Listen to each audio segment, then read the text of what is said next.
Hello, welcome to this introductory course on sacred geometry and energy therapy. I'm so happy you could be here today. I hope to humbly and effectively deliver some beautiful gems about sacred geometry and how it can be applied to energy therapy in this short amount of time together.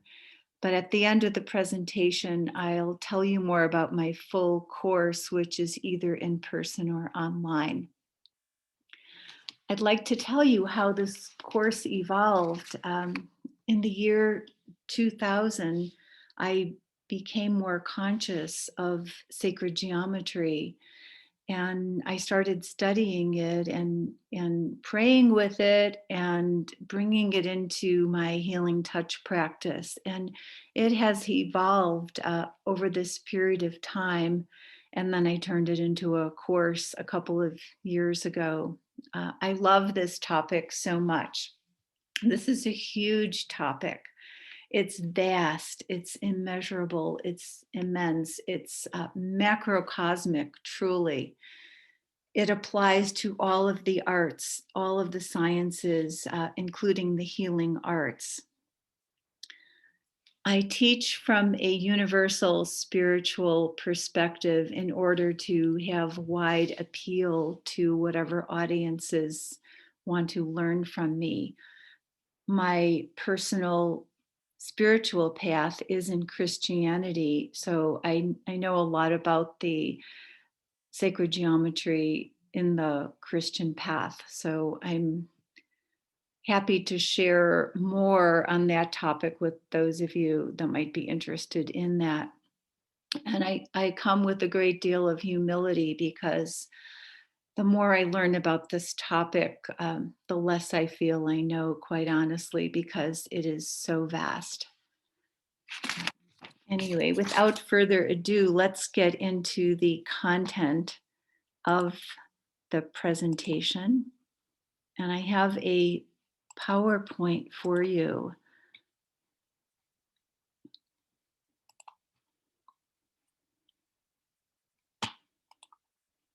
But let's start with a brief meditation to just help us be centered and receptive to what we're going to be learning. So I invite you to receive a deep and cleansing breath. Feel the life force within you. Let your heart be filled with gratitude. And let us offer this learning and the love in our hearts for the healing of the world and for those people or causes specifically that we hold near and dear to us. And let us align the three aspects of our soul, thinking, feeling, and willing, with truth, beauty, and goodness. That my thinking be aligned with truth and desire to know truth. That my heart and feeling be aligned with beauty and compassion. And that my will forces, my ability to take action in the world are aligned with goodness. So it is. In this introduction, I would like to introduce you to perennial wisdom, which is a theoretical framework that I work from, as well as the concept of as above, so below. I would say that my adventure in learning about sacred geometry has brought me so much joy and happiness, a sense of adventure, often a sense of speechless wonder, awe, reverence, humility, amazement, gratitude, and always a desire to learn more. We're going to start with a definition of terms and some basic theory so that when we move to the specific teaching with the shape of the circle and the flower of life, one of the 12 interventions, then you'll have a good basis for understanding it. Let's define sacred geometry. It is an ancient science, very mathematical in nature, that explains the energy patterns which create and unify all things and reveals the precise way that the energy of creation organizes itself. So, really, it's a study of life. Sacred geometry ascribes symbolic and sacred meanings to certain geometric shapes and certain geometric proportions. The sacred geometric blueprint that underlies the structure of everything reveals itself through patterns, frequencies, ratios, and forms, which are expressed with synchronicity between nature, science, music, math, art, and the physical world. Therefore, on every scale, every natural pattern of growth or movement conforms inevitably to one or more geometric shapes. Sacred geometry is associated with the belief that the creator being, who I call God, is the geometer of the world. Multiple meanings can be attributed to the various shapes, and some shapes can share meanings with other shapes based on your individuality, your culture and experience, your faith, and other ways of knowing. Therefore, you must be empowered to follow your guidance and inner knowing. Sacred geometric forms are symbolic. They go beyond the rational conscious mind and the left brain into the realm of the unconscious, where the soul, the spirit, and cosmic memory resides. For example, let's take a look at some of these symbols on this page. I think most of us would associate the heart in a positive way, but maybe not everybody. Certainly, the flag of the Nazi regime would be negative for most people, but not everybody. The McDonald's symbol used to be positive for me years and years and years ago, and now not so much. The peace sign is usually a positive sign.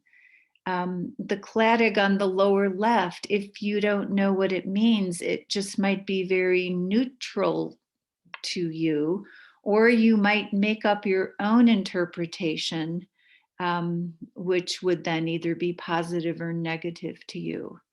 And then the do not enter symbol, again, could be positive, negative, or neutral. So it all depends on our interpretations. The intellect or left brain alone is not capable of wisdom, understanding, beauty, and sacred geometry. Truly understanding and experiencing the healing power of sacred geometry is a sacred function of the human soul that must be fostered through prayer, intention, and devotion. So this is not just an intellectual kind of learning. You have to take time. You have to pray, meditate, study, and be quiet and gaze upon these forms and feel them energetically. Sacred geometry shapes have deep metaphysical meaning. Besides being beautiful, they have mathematical properties and millennia of history from all cultures. These symbols have been used for art and decoration in religious, spiritual, and healing contexts. But to say everything very simply, let's just say everything is energy, and all things earthly are absolutely and entirely ordered by geometric patterns. Where there is matter, there is geometry. My approach in teaching is to combine the mystical symbolism of sacred geometry with perennial wisdom And then I incorporate prayerful healing affirmations with all of these sacred geometric interventions that I apply, which all relate to the quality of numbers and to various shapes. And depending on the client who I'm working with, these prayerful affirmations are either done out loud or silently. Let's learn a little bit about perennial wisdom. Perennial wisdom speaks to the three transcendental aspects of love that exist within each human soul. Those are truth, beauty, and goodness. Truth, beauty, and goodness are the innate, ultimate desires of human beings, the longing of our souls as being eternal beings of divine origin. Truth, beauty, and goodness transcend matter, time, and space and are the eternal attributes of the divine. The philosophy of perennial wisdom aligns truth, beauty, and goodness with the three human soul capacities of thinking, feeling, and willing. When we are in right relationship with our loving Creator, within ourselves, and with those around us, our thinking aligns with truth, our feeling aligns with beauty, and our willing aligns with goodness. In addition, the three branches of human knowing, which we know as science, art, and religion, ideally align with truth, beauty, and goodness when they are in divine order. The ideas of what are true, good, and beautiful are found to be similar across time and cultures, thus binding humanity in mutual aspirations for our growth, development, and community harmony. Sacred geometric forms apply to all cultures, all religions, and moral personal ideologies, which gives us the possibility of a symbolic language that unites us. I find this very comforting. Let's spend a few minutes looking at benefits, history, the concepts of macrocosm and microcosm, and looking at sacred geometric forms in nature and man-made. For myself, I have noticed that since I've worked with sacred geometry, it really helps my monkey mind to stay focused on my intention of what I'm doing in a healing session. And again, a reminder that your experience with sacred geometry will be unique based on your relationship and how you relate to the various symbols and forms. But it is my experience over the last 21 years that practitioners and clients benefit from the conscious application of sacred geometry. Another benefit is that by gazing upon sacred geometry, it really helps the right and left brains to integrate. So this helps with our thinking, and it also helps us to stay heart-centered. It also can cultivate our intuition and inspire the sense of beauty within us. And sacred geometry, because it is truth, it teaches us truth in an intuitive and soulful way, as well as in an intellectual way. Beauty is truth and goodness. So think about it. Do you love to gaze at beautiful art or nature? How does it make you feel? And I trust that you've all had the experience of perceiving beauty as healing. Earthly life is amazingly geometric and beautiful. And we experience sacred geometry through all of our senses, most obviously through sight. Do you take time to notice and be in holy awe at the beauty that is around you when you are in nature? When you go for a walk or stargaze, do you go barefoot? Do you drink in the sights and the sounds and the smells? Or do you take your phone or listen to electronic music? Not that that's bad, but God speaks to us through silence. Be still and know that I am God. Psalm 46. So, being in awe and wonder and gratitude and reverence when we are in nature raises our vibrational frequency and thus supports a healing response within us.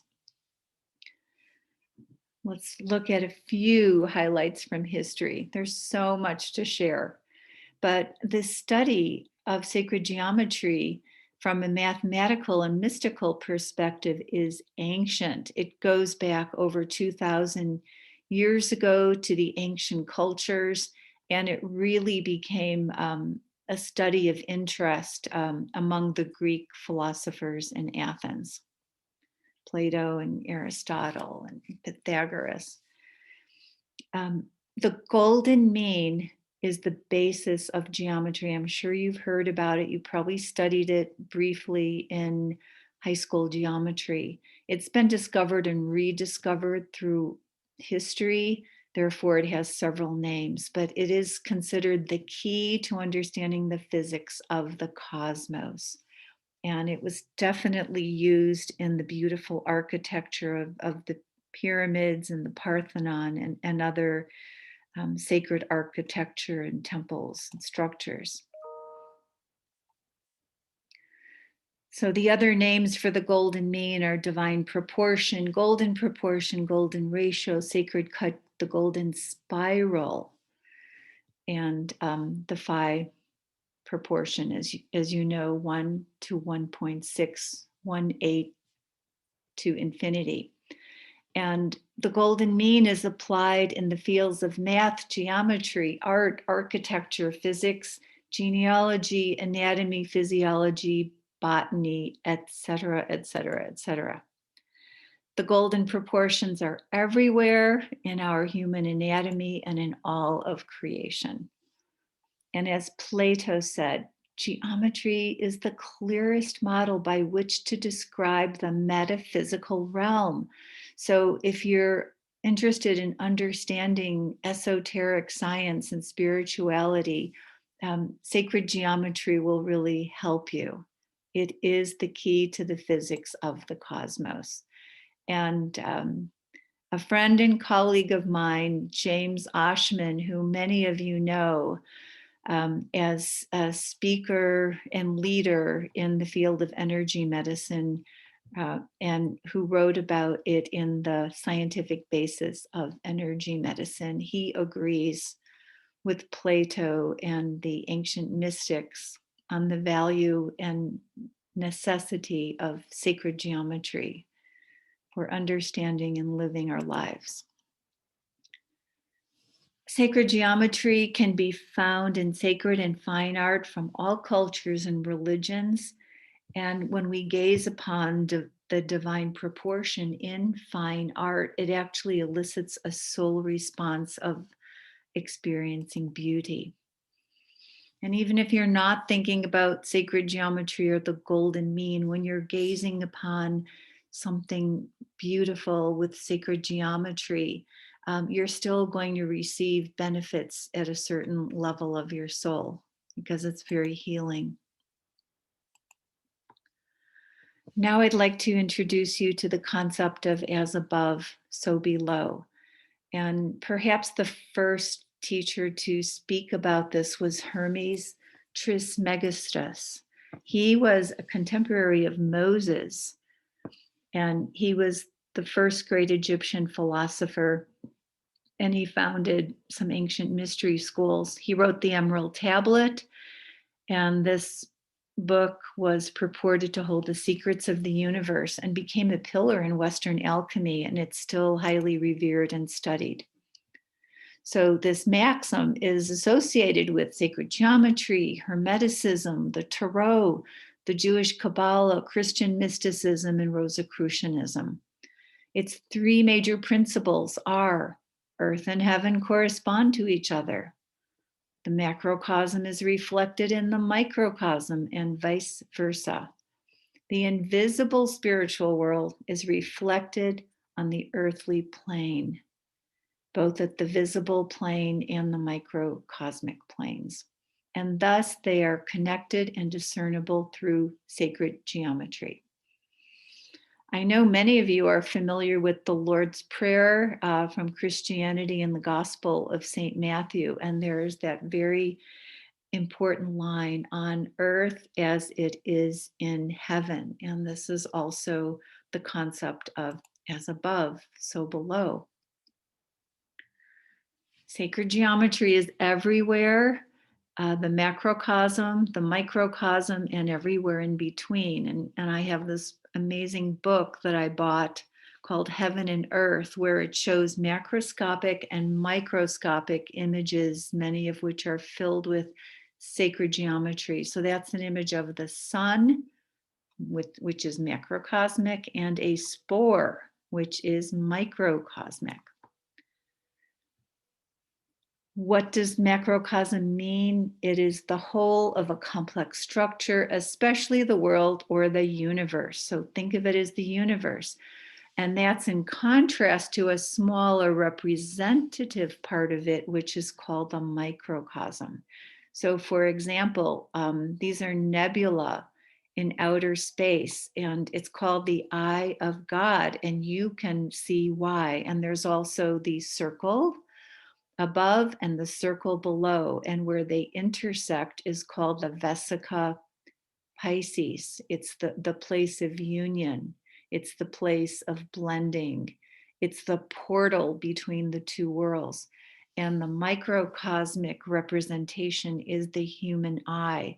So when we deeply look into another person's eye, we feel as if we're looking into their soul or spirit.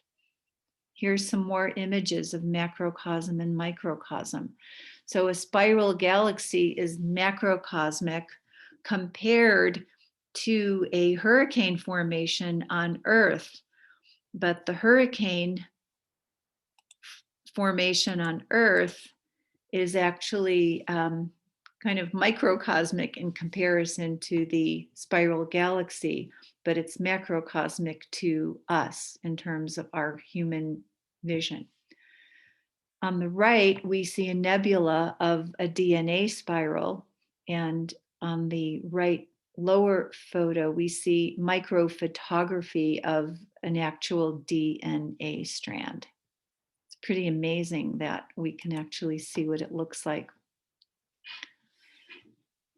In my studies, I would say that the spiral along with the circle are probably the two most important sacred geometric forms, but I love them all so much, and you will too. As above, so below, macrocosmic and visible world images of the spiral and the golden mean, and more images of the spiral. And how many of you know that this is inside your body? It's actually part of your sense of hearing, the cochlear inside your ear. There it is, the beautiful golden spiral. I teach you how to work with the mother DNA double helix spiral in the sacred geometry sequence, and that's part of the full course. Let's look at macrocosm and microcosm a little bit more. I was so excited to find this image on the left. This is a spliced DNA strand, which actually has the flower of life or seed of life image. That really blew my mind when I saw that, because I wasn't aware of that. And then there is the seed of life image derived from the circle in the plant kingdom on the right. But just briefly, I do focus on the visible sacred geometry, but let's just touch on the question of what about the rest of our senses? Because it's easy to see sacred geometry, but sacred geometry is there through all of our senses, through hearing, touch, taste, and smell. So when you're listening to a favorite symphony, you're actually hearing sacred geometry. When you're smelling a rose, you're actually smelling sacred geometry. And for example, here's the flower of life in the DNA, but here's the flower of life as a sound frequency that's been photographed. It's amazing. Let's take a few minutes to just gaze upon some images of sacred geometry in the different kingdoms of nature. And I'm going to go through these quickly because of time, but I hope that it will help increase your sense of awe and wonder and reverence and humility and gratitude and mystery. Mineral kingdom, the etheric kingdom of water, snowflakes, the mineral kingdom, seashells, plant kingdom,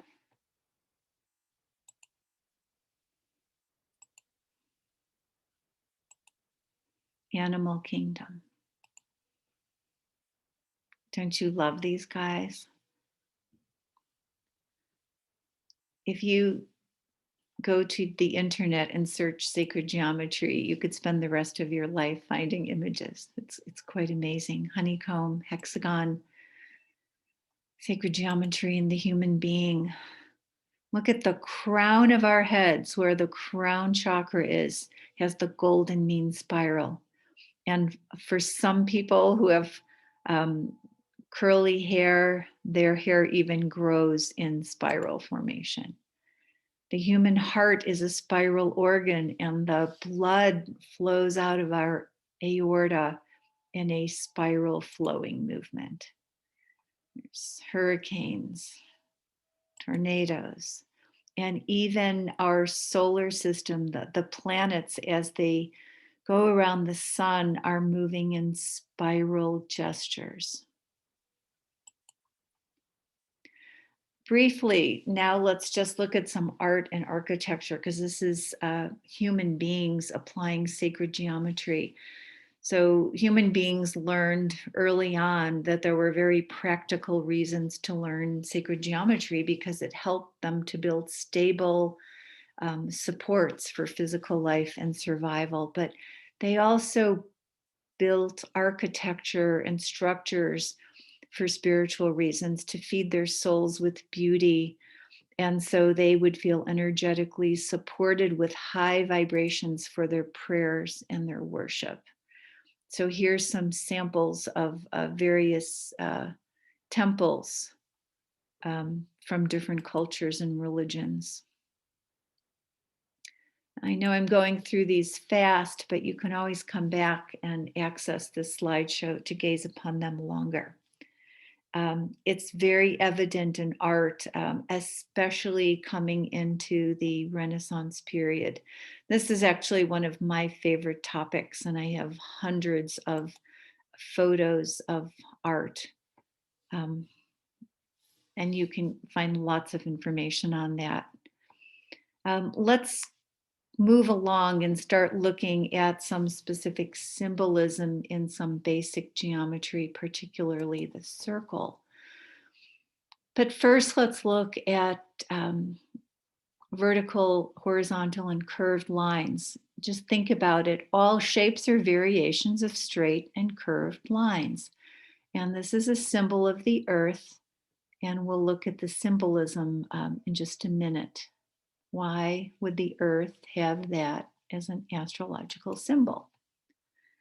So think about your spiritual practice. I'm sure that many of you apply this vertical column of light as you meditate or do practitioner preparation. And when we visualize ourselves in a column of light, we're actually grounding ourselves. We're anchoring ourselves to both heaven and earth, to the above and to the below.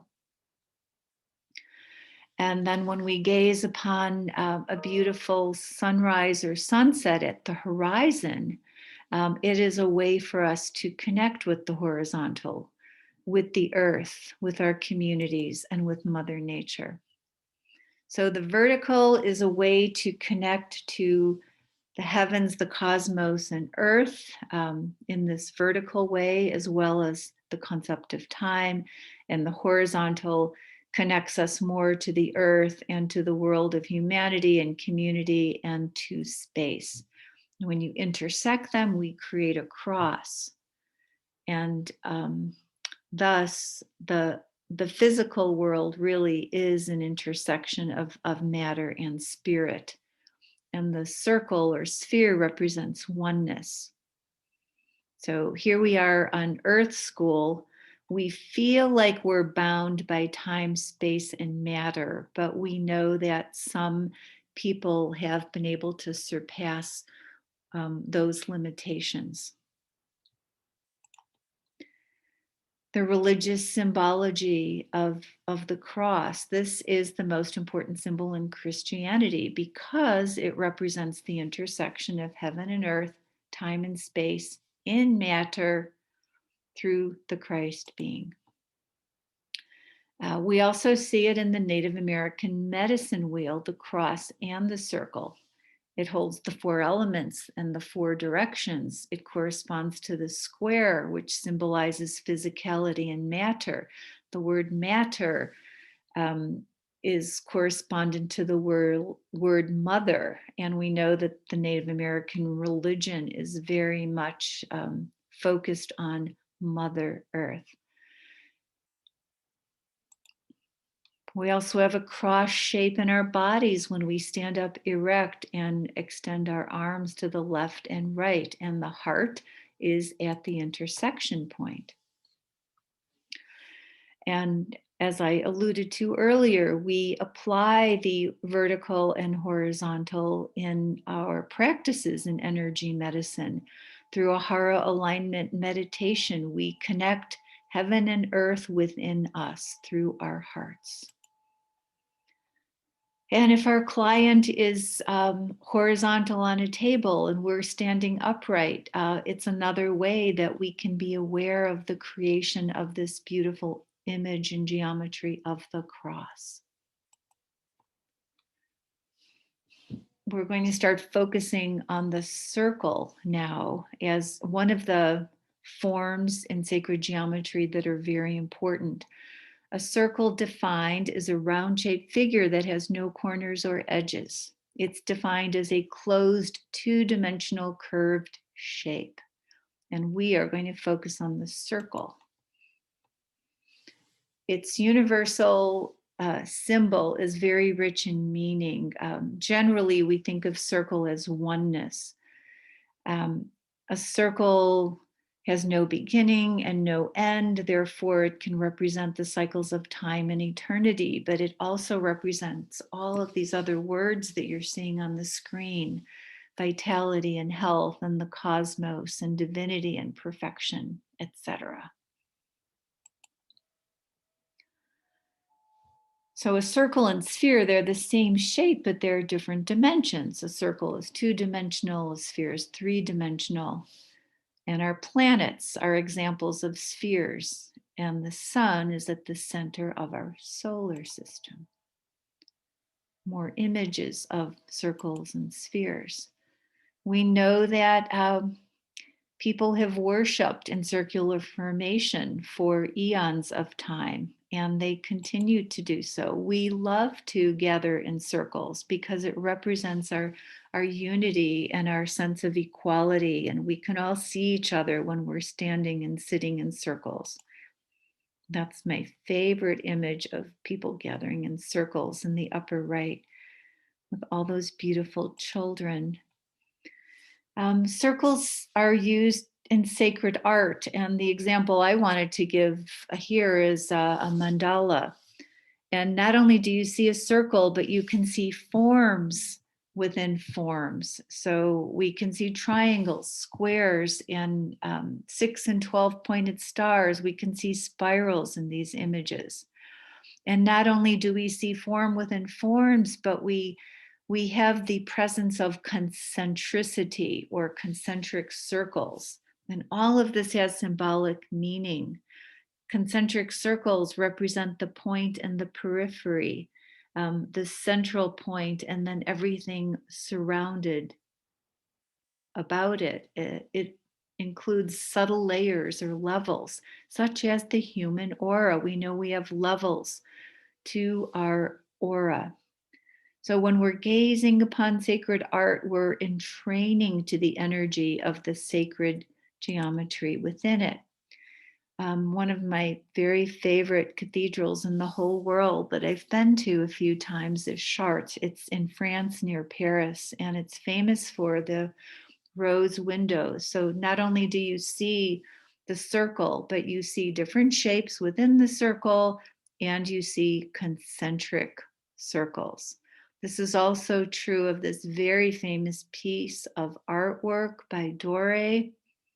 You can see the circle, the concentric circles, and the point and the periphery. And I also have a fascination with crop circles. So just briefly, I'm showing you a few. Again, overall, you see a circle, but there's also forms within the circle, shapes within shapes. Now let's just take note that the seed of life is the basic form to the flower of life. The flower of life is more complex. It has more circles, and all geometric forms can actually be found within the flower of life. It's a very complex and beautiful form. You can easily see within it the hexagon and the Vesica Pisces, but there are all the other forms within it. You can see the concentric nature of the layers, the point and the periphery. There's many mystical meanings. So here's the seed of life and the flower of life. It symbolizes creation and the unity of everything. We are all created from the same blueprint. And when I found this, it just blew me away because it ties together the circle and the flower of life with life's creation and the conception of life. So here we see the images of a fertilized ovum, a fertilized egg, which then divides and multiplies into the various sacred geometric forms, evolving into the flower of life. And just a sample of Japanese calligraphy, where moving from the right to the left, they're also showing the process of creation from the circle to the square. Here are some beautiful images of the flower of life, and these are more images of the flower of life, all from very ancient pieces of art, hundreds and thousands of years old. So let's study the Vesica Pisces briefly. There's both a horizontal and a vertical orientation to the Vesica. Notice that the center of each circle lies on the perimeter of the other. What does it represent? It represents union, common ground, blending, a portal into another dimension or world. It represents union. These are all important concepts in energy therapy. Let's look at how the Vesica has been incorporated into architecture. So that people would get a sense that they were actually crossing a threshold between two worlds when entering certain sacred spaces. So the idea is that we go through this portal and you're in another world or dimension. So when I go to daily mass and I walk into my parish church, I feel like I am entering another dimension. And then when I'm walking out, I kind of have to prepare myself to go back into, my more earthly world.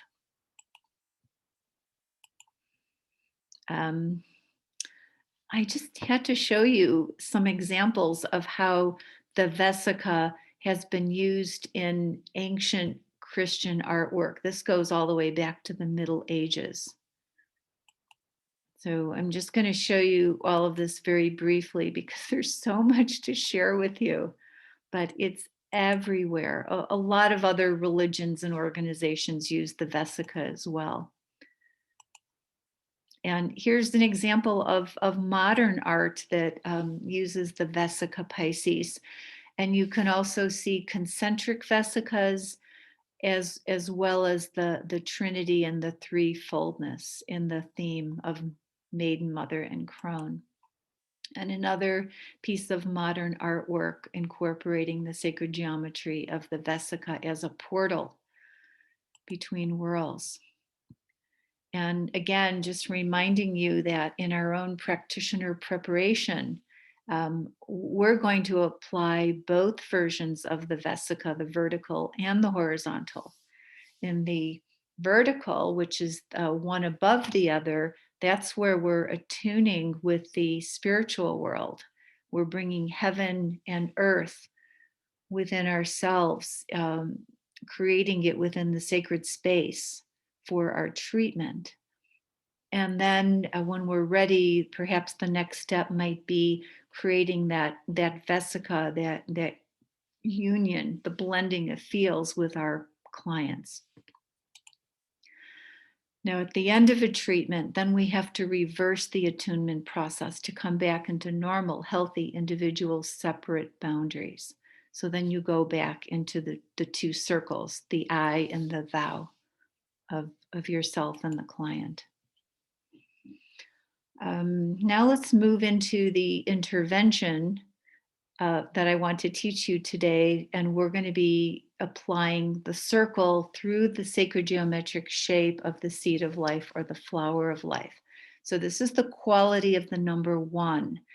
And all of the sacred geometric shapes that I work with are also going to be associated with prime numbers. So there's the quality of 2, 3, 4, 5, 6, 7, 8, 9. And you can apply what I'm going to teach you to yourself and to a client. So let's begin by just talking about the purpose of this first intervention. The purpose is for clearing. So we want to clear our field or our client's field of that which no longer serves.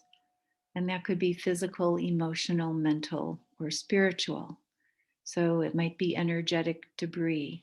It could be physical toxic substances. It could be bothersome thoughts or repetitive thoughts that do not serve. It could be dark emotions. It could be memories. And we also apply this method to just open up to the divine flow of heavenly, godly life force. This is an off-body method. In other words, we're not going to use any physical touch. It's what we sometimes refer to as a hands in motion gesture. Other gestures in the sacred geometry sequence are what's referred to as hand still, where we're actually lightly going to place our hands gently over the part of a body, either using light touch or off body touch. So this method is all off body. So as in all treatments, even for ourselves, we are going to do practitioner preparation. So we come to a quiet place of grounding and centering. We attune with the divine. We attune with our higher selves, with our inner wisdom. And we set the intention that our thinking is aligned with truth, our feeling is aligned with beauty, our willing is aligned with service, with love, with goodness. And I can visualize the vertical and horizontal Vesica Pisces. I blend my own individual field with the spiritual world. And if I were with a client, then I add the horizontal Vesica Pisces to blend our own fields for attunement. And then I can add this gesture, as above, so below. So in this gesture on earth as it is in heaven, we point up to the heavens and then gradually bring our hands down, pointing to the center of the earth. And this invokes that intention of as above, so below. And I use this gesture between every single geometric shape that I apply in a sacred geometry treatment. It's just a nice reminder of my overall intention to bring heaven to earth through me into my client, or just for Mother Earth and the healing of humanity. What you'll be doing is, I'm referring now to the self-care treatment, and then I'll refer to client application afterward. So let's just practice this for 5 minutes for ourselves. So first you'll start by visualizing this beautiful flower of life or seed of life, kind of in the size of a hula hoop above your head, horizontal above your head. You set the intention for clearing. And then what you'll be doing from a technical point of view is gradually bringing your hands down through the whole length of your body. And when your fingers get past your hips, you'll just point your etheric fingers all the way down to travel past your feet, and then released that which no longer serves. So the gesture is from above to below, bringing in this beautiful visualization and intention of the flower of life to help clear. You might have a specific intention for yourself, which you can also bring to mind, just as you would do for a client. Now we're going to apply this gesture 9 times. You might add more times if you want to, but minimally 9 times. The first and the 9th time are general cleansing and clearing, and the 2nd to the 8th times are specific to a specific chakra and its correspondent field, which has a theme. And that theme is going to be represented through a prayerful affirmation that I'm going to speak with each clearing gesture. So I will speak these out loud, and I will speak these as if I'm working with myself in a self-care treatment. And here they are on the screen for you, so you have them there to refer to later. So I'm sitting in a chair, but you can also be standing up. You can also do this laying in bed, being perfectly still, but just with your intention of seeing your guardian angel or the Christ being or a spiritual guide bring this beautiful image of the flower of life geometry through your field for clearing. So let's begin the first prayerful affirmation with the intention for clearing the composite field, and the transpersonal point is, may my body, mind, soul, and spirit be healed. And going past the feet, release that which no longer serves. And then now I return my hands above my head, but now I'm focused on the 7th field and the crown chakra. May the memory of the truth of my divinity be healed. Release. Bring the image of the seed of life, the flower of life. Now we're focused on the sixth energy center, the brow chakra, and the sixth field. May all errors in my thinking be healed.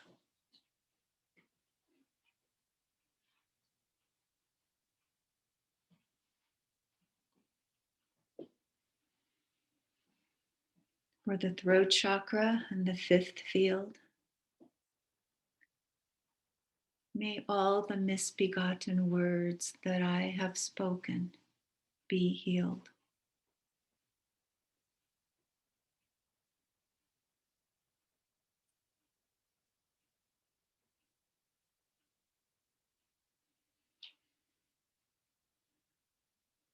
The heart chakra and the fourth field.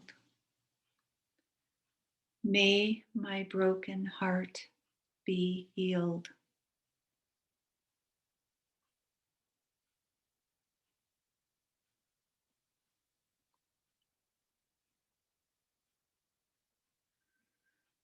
The solar plexus center and the third field.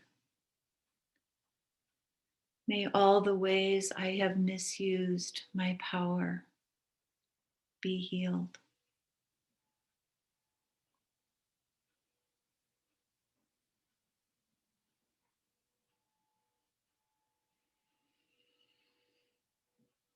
The sacral chakra and the second field.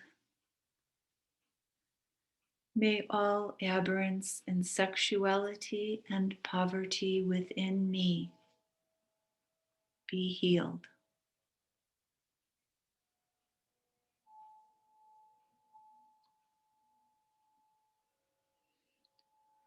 The root chakra, the first field. May all fear of survival within me be healed.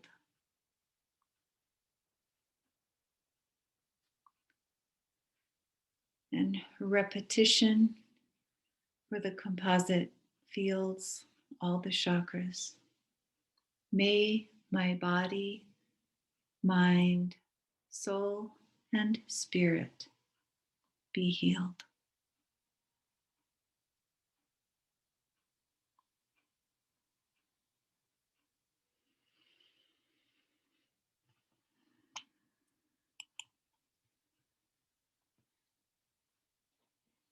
Thank you. This clearing method can be considered a standalone intervention, or you can combine it with other healing methods that you know, or if you study the sacred geometry sequence that I teach, this would be the first of a number of other interventions. When you finish an intervention, as I said before, we'll apply the gesture as above, so below, on earth as it is in heaven. And working with myself, I want to be sure I feel grounded and centered before I proceed to whatever is next in the course of my day, unless I'm going to sleep at that time.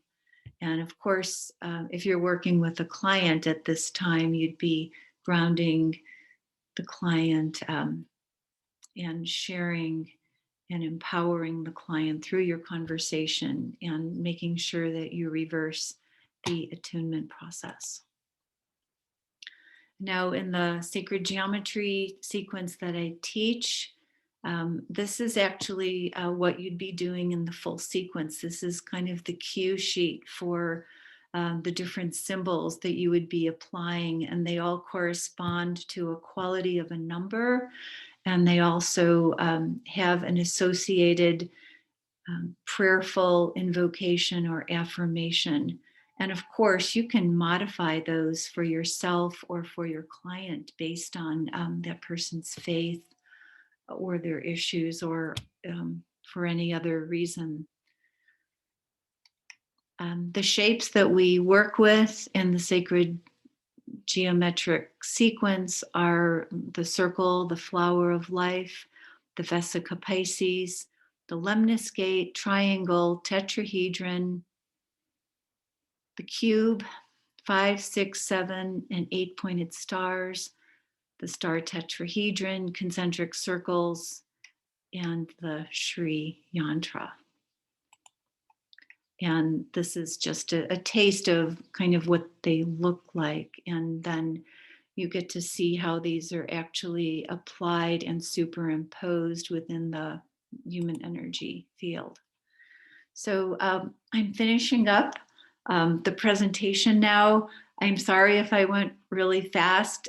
It was really, really hard for me to cut down my original PowerPoint from the 315 slides to those that I shared with you today. I felt like I had to cut a lot out, but I still feel like you have some very important basics that I hope will inspire you and interest you. And I hope I didn't confuse you.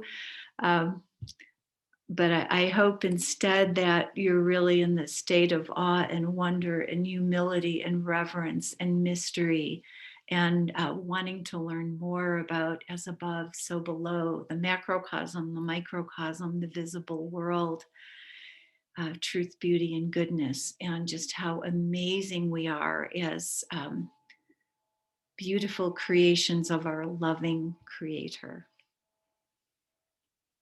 So thank you so very much for joining me.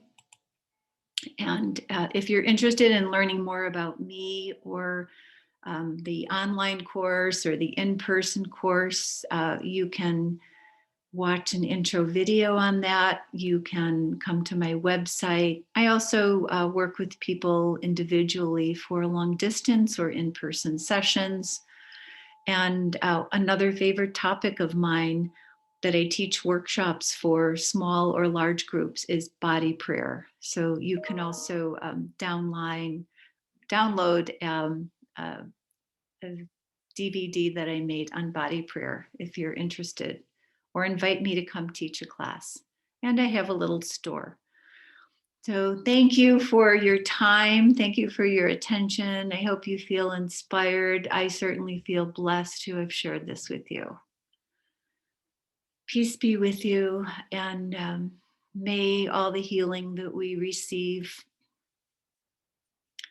ripple out into the world of humanity, to Mother Nature and Mother Earth, especially for those who suffer and who are in the dark. Blessings of light, love, and life to all. God bless you. Thank you.